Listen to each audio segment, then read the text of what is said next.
Hello friends, welcome back in easy trading. मैं आपका दोस्त और होस्ट ओरिंदर। आज एक नई वीडियो आपके लिए लेके आया। इस वीडियो में हम डिस्कस करेंगे सिमेट्रिकल ट्रायंगल पैटर्न। इससे पहले हमने 3 वीडियो बना दी हैं। सबसे पहले हमने डिस्कस किया ट्रायंगल पैटर्न कौन से होते हैं, और दूसरा फिर बनाया हमने असेंडिंग ट्रायंगल पैटर्न के बारे में, तीसरा डिसेंडिंग ट्रायंगल पैटर्न। अगर आपने वो तीनों वीडियो नहीं देखे तो पहले जाके वो तीनों वीडियो देखें, उसके बाद फिर ये वीडियो देखना, तो आपको जो डिटेल में समझ आएगा सारा कुछ। वीडियो में हम डिस्कस करेंगे सिमेट्रिकल ट्रायंगल पैटर्न के बारे में। आप सभी से एक रिक्वेस्ट है, अगर आप चैनल पे नए हैं तो प्लीज चैनल को सब्सक्राइब कर लें। अगर वीडियो आपको पसंद आता है तो प्लीज इसे लाइक एंड शेयर जरूर कर दें अपने दोस्तों के साथ। तो चलिए आपका ज्यादा समय खराब नहीं करते, वीडियो करते हैं यहीं पे शुरू।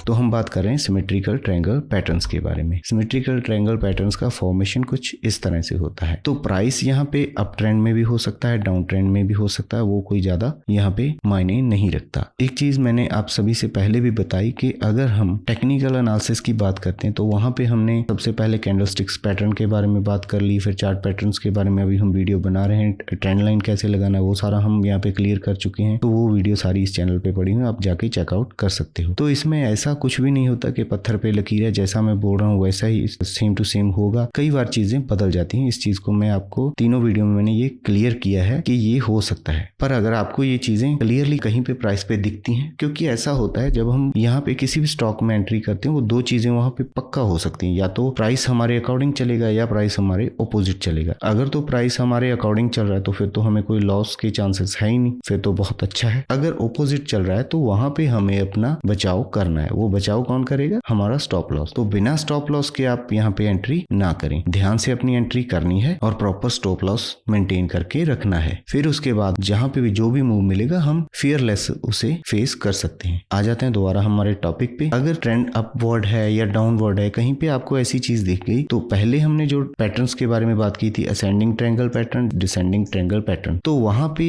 एक लाइन जो हमारी होती थी वहां पे वो डिसेंडिंग या असेंडिंग होती थी, दूसरी स्टेबल होती थी, वो ऐसे होती थी स्ट्रेट, चाहे वो रेजिस्टेंस हो चाहे वो सपोर्ट हो। एक लाइन हमें वहां पे कॉमनली ये देखने को मिलती है। यहाँ पे पर क्या है, जो ऊपर की ट्रेंड लाइन है वो भी नीचे आ रही है, जो नीचे की ट्रेंड लाइन है वो भी ऊपर जा रही है। ये क्यों हो रहा है? पहले तो इसको समझ लेते हैं। ये क्यों हो रहा है? क्योंकि प्राइस में पहले रेंज बड़ी थी, रेंज अभी कम होती जा रही है, प्राइस कंजक्टेड होता जा रहा है। क्यों कंजक्टेड होता जा रहा है? क्योंकि एग्रेशन दोनों पार्टीज का बढ़ रहा है। यहाँ पे जो पहले मार्केट में शॉर्ट कर रहे थे इस लेवल पे, अभी नेक्स्ट टाइम प्राइस यहाँ से गिरा तो जब बायर आए तो बायर को उन्होंने वहां तक जाने नहीं दिया, पिछले प्राइस पे यहीं पे उन्होंने शॉर्ट करना शुरू कर दिया, और इसके बाद बायर भी एग्रेशन में आ गए। वो यहां तक का वेट नहीं उन्होंने किया, यहीं पे प्राइस को ऊपर का मूव दिखा, और फिर उसके बाद ये लेवल भी उन्होंने नहीं आने दिया, इसके नीचे ही उन्होंने प्राइस को शॉर्ट कर दिया। तो दोनों पार्टीज का एग्रेशन होता जा रहा है, तो प्राइस यहाँ पे कंजक्टेड होता जा रहा है, उसकी रेंज जो है छोटी होती जा रही है। दोनों पार्टीज का एग्रेशन यहाँ पे हमें साफ तरीके से दिखाई दे रहा है। तो यहाँ पे आप अगर ये प्रेडिक्ट करो कि ये ब्रेक अप होगा या ब्रेक डाउन होगा या ब्रेकआउट होगा, ऐसा कुछ भी हम नहीं प्रेडिक्ट कर सकते। यहाँ पे जब होगा, जैसा होगा तब देखेंगे, फिर उसके बाद हम अपनी एंट्री करेंगे। दोनों साइड में अगर बहुत बड़ी कैंडल ऐसे बन जाती है ऊपर की तरफ, या अगर ब्रेकडाउन में नीचे की तरफ, तो हमें एग्रेशन में आके एंट्री नहीं करनी कि हम यहीं पे एंट्री कर दें या यहीं पे कर दें। तो प्राइस में थोड़ा कंसोलिडेशन होने का हमें वेट करना है, उसके बाद हम अपनी एंट्री यहाँ पे कर सकते हैं। स्टॉप लॉस इस ट्रेंड लाइन के नीचे लगा सकते हैं अगर ऊपर गया तो, अगर नीचे आया तो इस ट्रेंड लाइन के ऊपर का हम स्टॉप लॉस लगा सकते हैं, थोड़ा मार्जिन छोड़ के, तो हमें यहाँ पे प्रॉफिट होगा। स्टॉप लॉस मैंडेटरी है, क्योंकि इसके बिना तो फिर मुश्किल है, क्योंकि ये हमारा बोला जाता है मार्केट में trend is friend but stop loss is best friend. वो इससे भी अच्छा है, अगर वो लगाएंगे तो हमारी कैपिटल को सेव करेगा और आगे हम गेम खेलने के लिए सेफ रहेंगे। हमारे पास कुछ पैसा तो होगा, हमारी कैपिटल तो सेफ होगी। ऐसा नहीं है कि पागलों की तरह अपना सारा पैसा एक ही जगह पे ठूस दिया और फिर बैठे वेट कर रहे हैं। अगर प्राइस में यहाँ पे थोड़ा मूव हुआ और उसके बाद ब्रेक डाउन हो गया, फिर ऐसा तो कुछ नहीं है कि बिल्कुल इसी लाइन पे ही सारा कुछ होगा। ये लाइनें भी चेंज हो जाती हैं, सब कुछ चेंज हो जाता है मार्केट में। आप देखते हो लाइव में, ये बना के मैंने दिखाया एक अलग चीज है, पर अगर चार्ट पे आपको दिखाऊंगा तो वहां पे अलग चीज है। यहाँ पे आपको क्या चीज देखनी है, डाउन ट्रेंड या अप ट्रेंड कोई भी हो, एक राइजिंग नीचे की ट्रेंड लाइन भी होगी और दूसरी डिसेंडिंग, असेंडिंग डिसेंडिंग कंबाइंड हो जाएंगे, तो उसको हम सिमेट्रिकल ट्रायंगल बोलते हैं। अगर दोनों कंबाइंड हो गए हैं तो मूव किसी भी तरफ आ सकता है। ऐसा एक्सपेक्ट नहीं करना कि ऊपर ही जाएगा या नीचे ही जाएगा। जब जाएगा उसके बाद थोड़ा कंसोलिडेशन करेगा, उसके बाद हम अपनी एंट्री बनाएंगे वहां पे। बाकी फंडामेंटल क्या है स्टॉक का, स्टॉक में न्यूज क्या है, सारा कुछ देख के हमें उस हिसाब से अपना सारा दाव यहाँ पे लगाना है। एक ही बार में सारा पैसा एक ही स्टॉक में ना लगाएं, वो आपके लिए सेफ रहेगा। तो आगे मैंने बताया था आपको कुछ स्टॉक भी यहाँ पे मैं बताऊंगा जिसमें ये सिमेट्रिकल ट्रायंगल बन रहा है, तो उसको भी हम यहाँ पे देख लेते हैं। सबसे पहला एक स्टॉक है, आप देख लो, द्वारिका शुगर लिमिटेड। तो यहाँ पे ये ट्रायंगल पैटर्न बन रहा है। आप देखिए ये लाइन भी ऊपर की तरफ स्लॉट कर रही है थोड़ा थोड़ा, और वो नीचे भी थोड़ा थोड़ा स्लॉट कर रही है। तो यहाँ पे आप अगर ये कहो कि यहाँ पे ये ब्रेक आउट देगा ऊपर चला जाएगा या ब्रेक डाउन देगा नीचे चला जाएगा, तो इसका कहना गलत होगा। 1 डे टाइम फ्रेम में ये बन रहा है, आप इसमें एंट्री ना लो। देखो इसका फंडामेंटल भी पहले चेक कर लेना कि स्टॉक कैसा है। वैसे ये अप ट्रेंड में स्टॉक है और यहाँ पे ये बन गया है। इसको कई लोग फ्लैग भी बोल देते हैं, कुछ भी बोल देते हैं, वो अपने हिसाब से अलग अलग चीजें हैं। और अगर हम इसको देखें तो ये एक हमें सिमेट्रिकल ट्रायंगल भी दिख रहा है। तो यहाँ पे इसका ब्रेकआउट होगा या ब्रेक डाउन होगा वो तो समय बताएगा, तो आप इसको वॉच आउट कर सकते हो। और इसके बाद जो दूसरा स्टॉक है हमारे पास ये है एजिस लॉजिस्टिक लिमिटेड, कुछ ऐसा नाम है इसका। यहाँ पे क्या बन रहा है आप देखिए, स्टॉक क्या है पहले डाउन ट्रेंड में था, फिर ये ट्रायंगल बना, ये लाइन भी ऊपर जा रही है हमारी नीचे की और ऊपर की लाइन भी नीचे आ रही है। तो यहाँ पे क्या पॉसिबिलिटी हमें लग रही थी कि प्राइस नीचे जाएगा, क्योंकि यहाँ पे ये देखो कई बार ऐसा सीन बन जाता है ऊपर की तरफ, प्राइस हमेशा ऊपर की तरफ ब्रेकआउट देता, पर अब नीचे बन गया। हमें लग रहा था कि यहाँ पे नीचे जाएगा, पर प्राइस नीचे ना जाने की बजाय ऊपर गया। तो आपको लग रहा था देखने को कि प्राइस अभी नीचे नीचे खेल रहा है तो यहाँ से नीचे जाएगा, नहीं गया वो नीचे, उसने ब्रेकआउट ऊपर की तरफ दे दिया और अच्छा मूव ऊपर की तरफ दिया, और दोबारा फिर वही सिमेट्रिकल ट्रायंगल वहां पे बन गया। फिर ये लाइन ऊपर को स्लॉट कर रही है और ट्रेंड लाइन ऊपर वाली नीचे को स्लॉट कर रही है। यहाँ पे भी कुछ ऐसे ही होगा, या तो ऊपर जाएगा या नीचे जाएगा, वो देखना पड़ेगा क्या होगा। और स्टॉक का साथ के साथ आपको फंडामेंटल टेक्निकल एनालिसिस सारा आपको करना पड़ेगा, तब जाके आप सही प्राइस को पकड़ सकते हो। अगर हम देखें कि यहाँ पे प्राइस में ब्रेकआउट मिला, दूसरी कैंडल फिर दूसरे दिन यहाँ पे खुली, तो यहाँ पे हम एंटर कर सकते हैं। इस दिन को छोड़ के अगर हम यहाँ पे करते ज्यादा बेटर हमारे लिए रहता। तो एक ही दिन में ये इतना बड़ा मूव यहाँ पे आया, तो यहाँ पे क्या होता है, वॉल्यूम बहुत बड़े होते हैं, तो फिर ऐसे में हम ये सोच सकते हैं कि प्राइस ऊपर जाएगा। अगर हमें यहाँ मौका नहीं मिला तो हम इतना ऊपर जाके नहीं फंसने की जरूरत, तो हमें वेट करना चाहिए कि प्राइस में थोड़ा कंसोलिडेशन होगा। प्राइस में कंसोलिडेशन हुआ और प्राइस ने सपोर्ट कहाँ पे लिया, वही पीछे वाले ट्रेंड के अकॉर्डिंग, जहाँ पे हमारा रेजिस्टेंस था वहीं पे प्राइस ने सपोर्ट लिया, फिर ऊपर गया। अगर जो बच गए, क्योंकि वो सब लोग प्रॉफिट भी बुक करेंगे अपना, जब प्रॉफिट बुक करेंगे तो प्राइस नीचे आएगा, दोबारा मौका मिलेगा। तो मौके आपको मिलते रहेंगे। आपको प्राइस में मौके ढूंढने कैसे मौके हमें मिलते हैं। आप ये स्टॉक देख सकते हो, तो यहाँ पे भी कुछ ऐसे ही हो रहा है। एक लाइन ऊपर को स्लॉट कर रही है, एक लाइन नीचे को स्लॉट कर रही है और ब्रेकआउट हुआ, उसके बाद फिर वही चीज हो रही है, फिर ब्रेकआउट हुआ। तो यहाँ पे ये चीजें होती रहती हैं, आपको जस्ट ढूंढना आना चाहिए। ढूंढ कैसे सकते हो, सीख कैसे सकते हो, कोई सिखा नहीं सकता आप लोगों को कैसे चीज काम करती है। आपको समझ आ गया, तो अभी आप क्या कर सकते हो, आपको प्रैक्टिस करना है। मैक्सिमम चार्ट देखने रोज देख लो, 1 दिन देखो, 2 दिन देखो, 4 दिन देखो, महीना देखो, देखते रहोगे तो आपको बहुत सी चीजें प्राइस में समझ आने लग जाएंगी कि ऐसे होता है तो क्या होता है, ऐसे होता है तो क्या होता है। क्योंकि टेक्निकल एनालिसिस का बेस क्या है, हिस्ट्री रिपीट इटसेल्फ, कि यहाँ पे पहले ये हुआ था, ये अब भी ये होता है आमतौर पे, पर 100% गारंटी तो किसी चीज की भी नहीं होती, हमारी भी नहीं है कि हम कल जिंदा रहेंगे या नहीं रहेंगे। 100% कुछ भी नहीं होता, पर आपको चीजें समझ आनी चाहिए। अगर समझ आ गई तो आप उसको अपनी ट्रेडिंग में अप्लाई करके प्रॉफिट कर सकते हो। स्टॉप लॉस लगा के चलना है, मनी मैनेज करके चलना है, तब जाके आपको प्रॉफिट होगा। अगर आप अंधाधुंध सट्टा बाजार में आ गए कि मेरे को 1 लाख का 20 लाख बनाना है, या तो ये 1 लाख भी जाए या 20 लाख आए, तो ऐसा यहाँ पे कुछ भी नहीं है। थोड़ा थोड़ा करके आपको कमाना पड़ेगा, धीरे धीरे सब कुछ होगा। जब आप बड़े ट्रेडर बन जाओगे, सब कुछ चीजें समझ आने लगेंगी, आपके पास कैपिटल बड़ी हो चुकी होगी, तो ये चीजें भी पॉसिबल हो जाएंगी। पर पहले स्टेप में ये सभी नहीं होने वाला। होप आपको ये चीजें समझ आई होंगी, वीडियो अच्छा लगा होगा, मैं उम्मीद करता हूँ। अगर वीडियो अच्छा लगा, चीजें समझ आई, तो आप प्लीज वीडियो को लाइक कर दें, चैनल को सब्सक्राइब कर लें और अपने दोस्तों के साथ भी शेयर कर दें। Thank you very much, have a nice day, good bye.